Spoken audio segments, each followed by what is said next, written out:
Salut à tous, aujourd'hui je voulais vous faire une vidéo sur les entrepreneurs qui se taisent, qui vendent moins et comment leur voix peut devenir aujourd'hui leur meilleur outil commercial.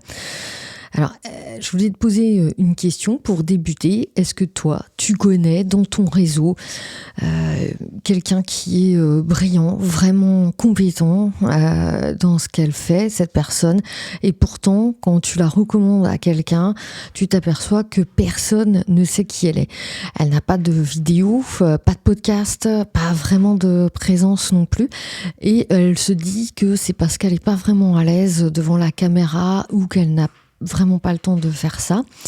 Moi, j'ai rencontré des dizaines de femmes comme ça dans les réseaux d'entrepreneurs où j'ai pu évoluer, où j'évolue aujourd'hui. Des femmes avec une vraie expertise, une vraie valeur à offrir et un chiffre d'affaires qui stagne, non pas parce qu'elles ne sont pas bonnes, mais parce que personne ne les entend. Et aujourd'hui, je peux te parler d'un lien qu'on ne fait pas assez souvent, le lien direct entre ta voix et tes ventes. Parce que se taire parfois coûte cher.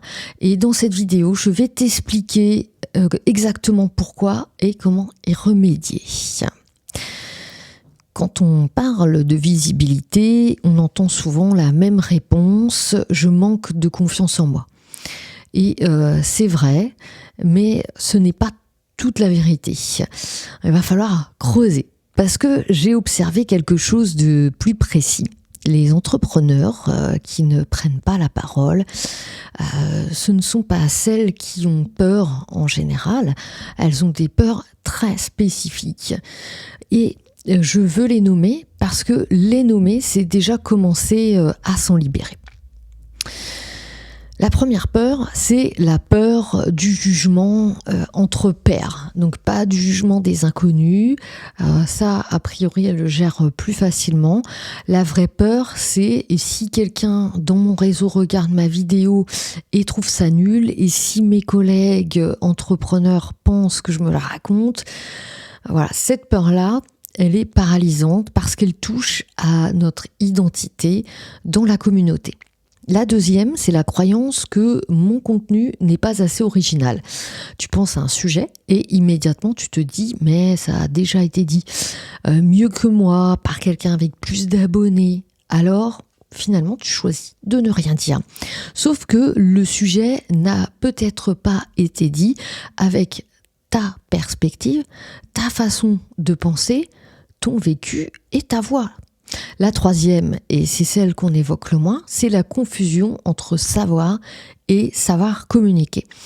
Beaucoup de femmes que j'accompagne maîtrisent parfaitement leur domaine, mais elles ne savent pas encore le structurer pour le rendre accessible. Et du coup, elles préfèrent ne rien dire plutôt que de mal faire. En général, il est vrai que ce sont des femmes perfectionnistes et voilà, on préfère ne rien faire que de mal dire. Donc ce n'est pas un problème de confiance malgré tout, mais je dirais que c'est plus un problème de méthode. Alors maintenant parlons du mécanisme. Pourquoi prendre la parole et notamment créer un podcast, puisque c'est mon univers, donc c'est de ça dont je vais vous parler. Et donc pourquoi prendre la parole a un impact direct sur tes ventes. Il y a une notion qu'on appelle le know, like, trust. Pour qu'une personne achète chez toi, elle doit d'abord te connaître, ensuite t'apprécier et enfin te faire confiance. Et chaque format de communication ne construit pas ces trois niveaux de la même façon. Un post Instagram, c'est puissant pour la visibilité, pour le know, mais il dure 48 heures dans l'algorithme et il ne crée pas vraiment de lien, on va pas se le cacher. Une vidéo YouTube, c'est mieux déjà, évidemment, les gens te voient, t'entendent, mais un podcast, c'est encore autre chose. C'est une catégorie à part et je vais t'expliquer pourquoi. Le podcast crée une relation directe et intime avec l'auditeur et il s'écoute sans distraction, contrairement aux réseaux sociaux. Concrètement, quand quelqu'un écoute ton podcast, ta voix est dans ses oreilles. Voilà, il y a une proximité qui crée tout de suite une intimité de par le biais de consommation.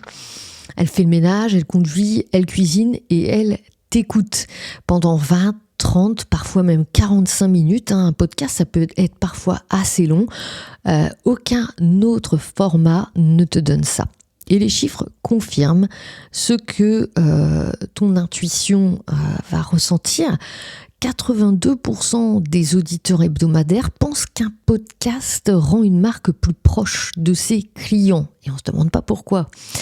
Et surtout, les chiffres qui devraient te faire réfléchir si tu vends quelque chose, 70% des auditeurs ont voulu acheter un produit après avoir entendu une publicité dans un podcast, ce qui est supérieur aux autres canaux de communication. Mais l'exemple le plus parlant, c'est pas une statistique, c'est une femme. Voilà, je vais vous donner un exemple aujourd'hui. Peut-être connaissez-vous Pauline Léniaud. Elle est cofondatrice de Gemio, une marque de joaillerie française.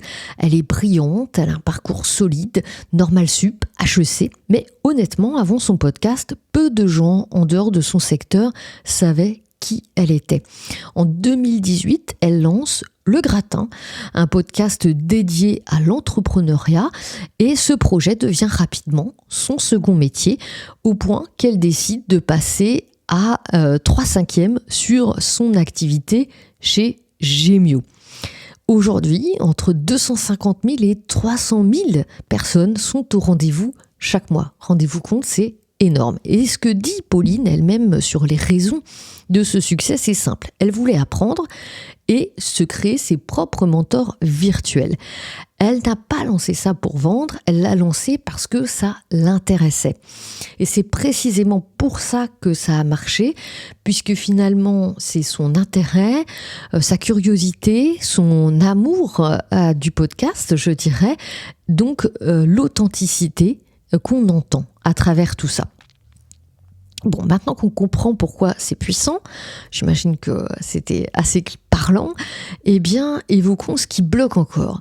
Parce que je l'entends souvent, trois objections, et je veux essayer de les démanteler une par une.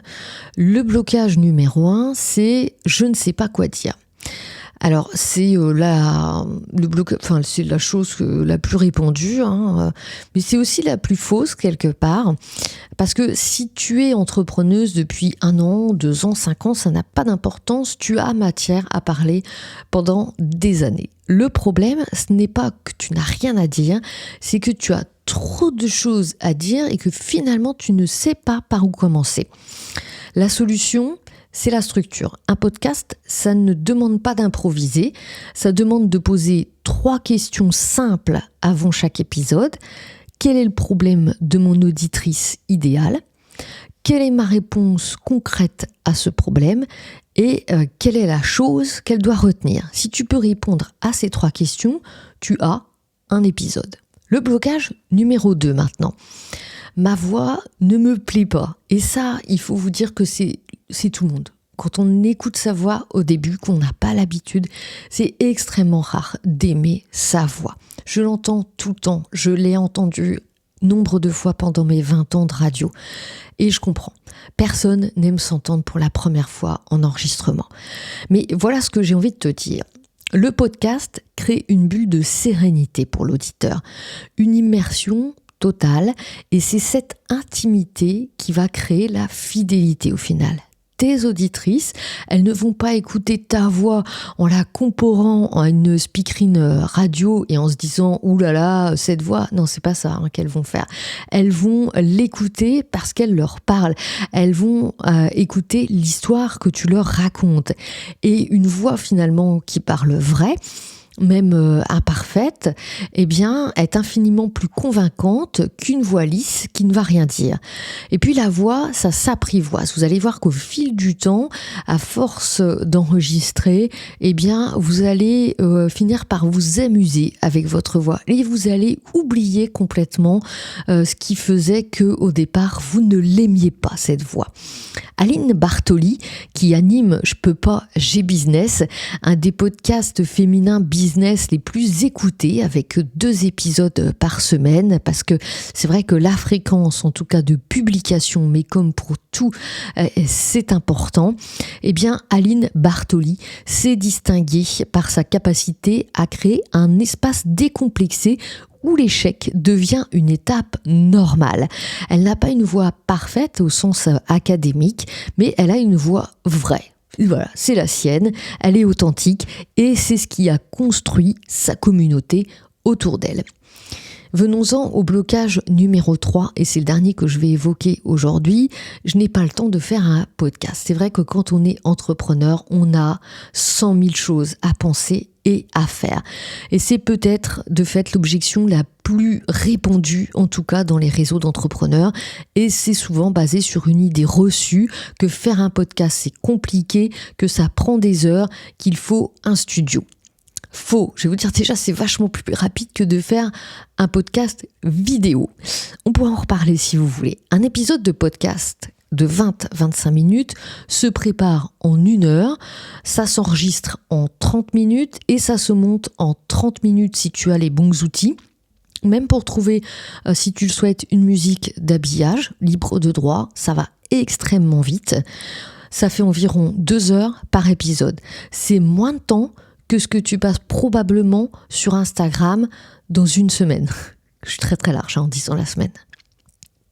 Et plus de 8 podcasts téléchargés sur 10 sont intégralement écoutés. Voilà, ça c'est une source Ocha.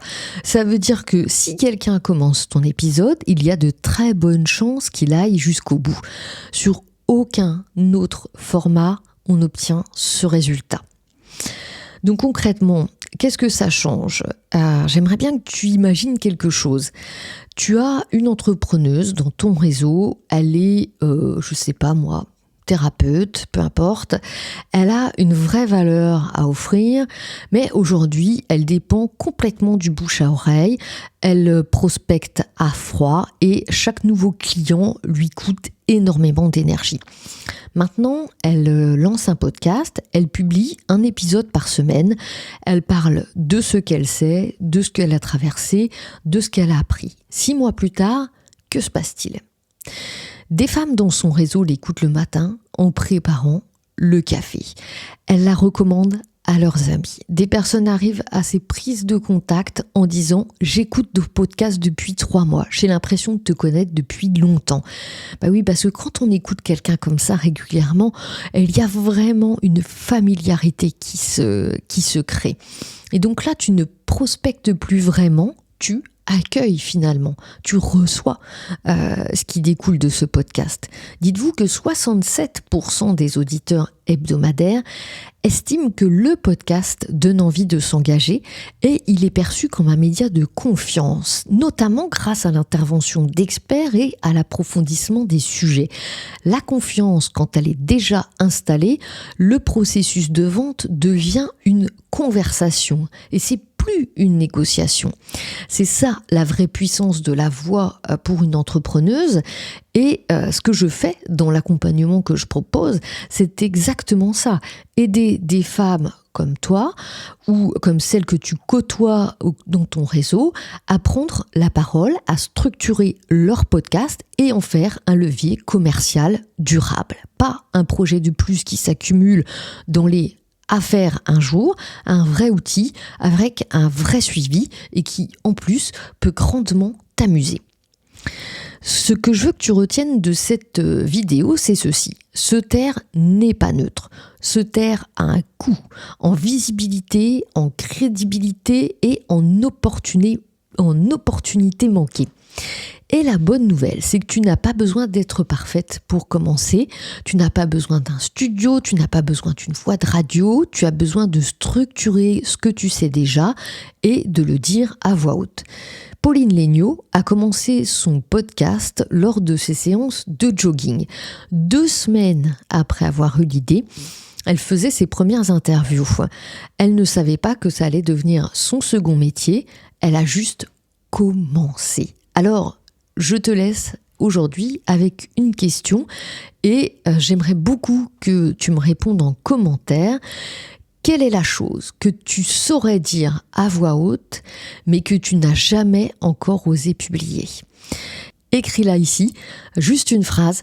C'est souvent là que tout commence et ça peut vraiment être le sujet de ton podcast. Alors si tu as aimé ma vidéo, merci de liker, partager, t'abonner et je te dis à bientôt pour un nouvel échange. Ciao.